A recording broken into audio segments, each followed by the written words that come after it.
I'm sure you've heard of the phrase, old is gold. When I say it, I mean it. So buckle up, cause I'm taking you on a fast ride. I'm Shashank Sharma and welcome to 88 Racing.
What a scenic location this is.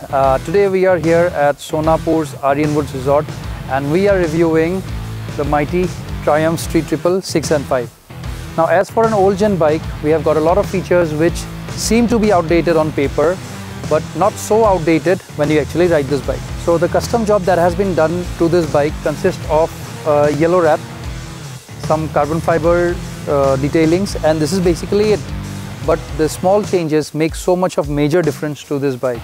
Now coming to its handling, though it's a dated bike as you can say, but it still rocks the competition even to this day compared to its modern day cousins from Triumph.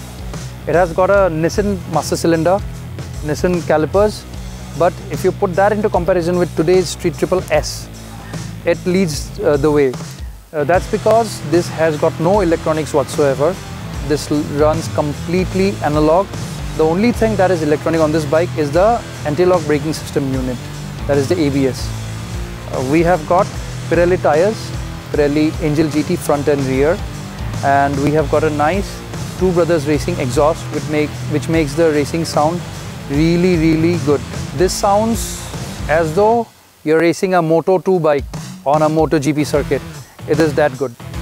This monster of a inline triple cylinder is powered by Triumph's 3-cylinder 6 and 5 motor, which came down from the Daytona and is now being updated to the 765cc motor currently used in Moto2 and also its street variants of the 765S, R and RS variants of the Street Triple, and also the Daytona 765, which is a limited edition and did not come to India.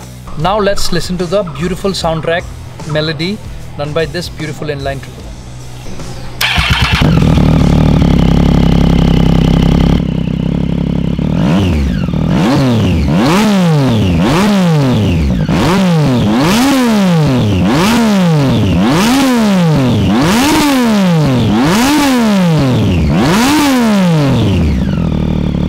That melody to your ears, because for mine it is. It's music. It purifies our soul. So right now I'm riding the bike in a very balanced manner. This is, you can say, the cruising mode. So I'll not be leaned over, I'll not be out of the bike, I'll not go too uber fast, but I'll try to take it slow as a tourer would do. Because this bike is a naked bike after all, and it's meant for riding in the city, riding in the hills, touring and all that. So I'll put it to that use. Any Triumph that you ride is butter smooth, and that's nothing different with this one.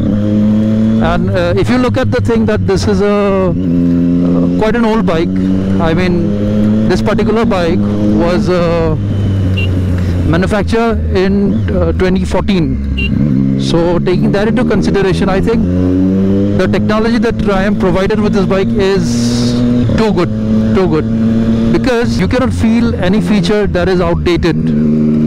I mean, the kind of power it delivers and the way it delivers that power, it's so smooth and so easy to handle. Now when it's stock trim, it's not that much of a head turner, but the current graphics of the bike is definitely turning a lot of heads today. The quick shifter, Triumph quick shifters are bloody smooth, yeah.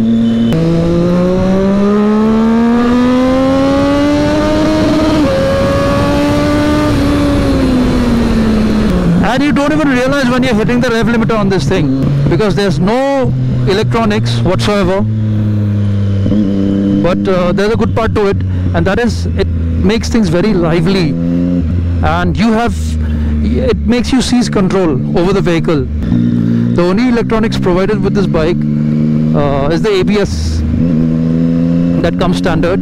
So the pull that I did was the maximum amount of pull a tourer would do, or a everyday commuter would do. Now who is this bike for? Well, if you ask me, this bike is for a intermediate commuter who travels around say 30 to 50 kilometers, even 100 kilometers a day, and who needs a good plush and well handling bike for that.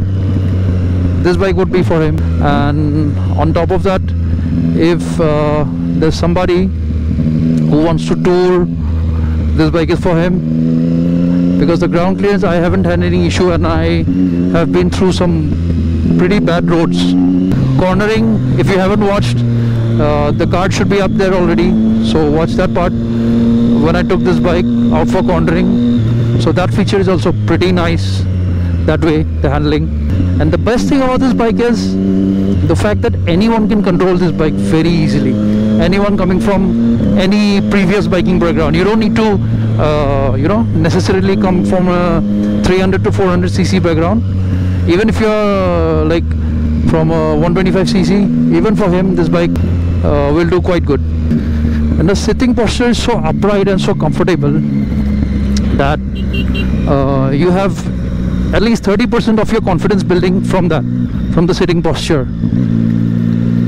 You're so relaxedly sitting here. Well, I thought and I planned that there wouldn't be any rain, but apparently there is. But nevertheless, let's go ahead with whatever we plan.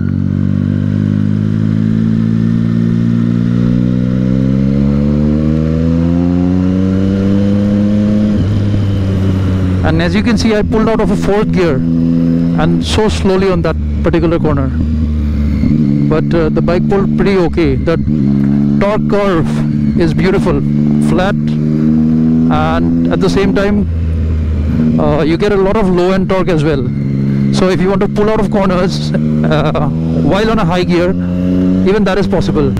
A lot of people keep telling me the exhaust note of a 4-cylinder bike is good, 4-cylinder bike is good. I understand that, but if you ever listen to the exhaust note of this particular vehicle, this is a 3-cylinder, if you ever get to listen to the exhaust note of this, you will understand why I'm such a big Triumph fan. It almost sounds the same like a Moto2 bike running on a MotoGP track. So the Moto2 bikes right now, they are using Triumph engines for the fact that Triumph engines are the most reliable engines. Japanese are good as well, but when it comes to Triumph, the British engines are always praised for their quality. So even that is with this bike. I mean, being a 2014 bike, it feels as if you've taken it out of the showroom yesterday. Another important question that comes to my mind, and that comes to all of us' mind when we're talking about superbikes, is the great Indian question, the very common Indian question, कि कितना देती है bike. So while getting to that, what I have found is that if you are riding in the normal streets, highways and tours, then well, city mein you'll be getting around 10 to 12 kilometers a liter.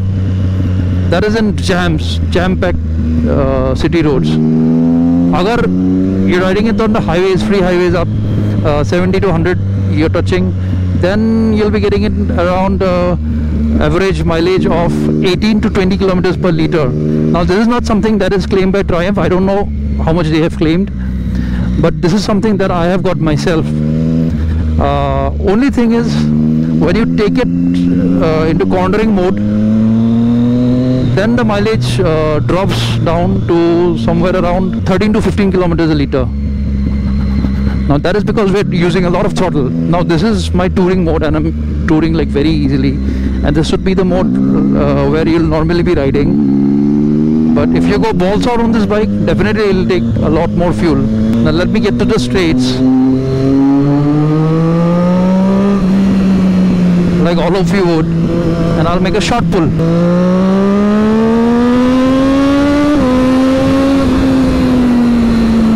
And how easy was that? And I went 3 gears up just like that. You couldn't even notice. It's so smooth. And if you guys are wondering if this bike is up for sale, yes it is. It's up for the grabs. If you want to be one of the lucky guys who takes it, contact us on our Instagram. So yeah, talking about this bike, this is up for sale, and if somebody wants to grab hold to this, feel free to contact me on my Instagram, and you can come take a look, see everything for yourself, and then decide if you want to buy this bike.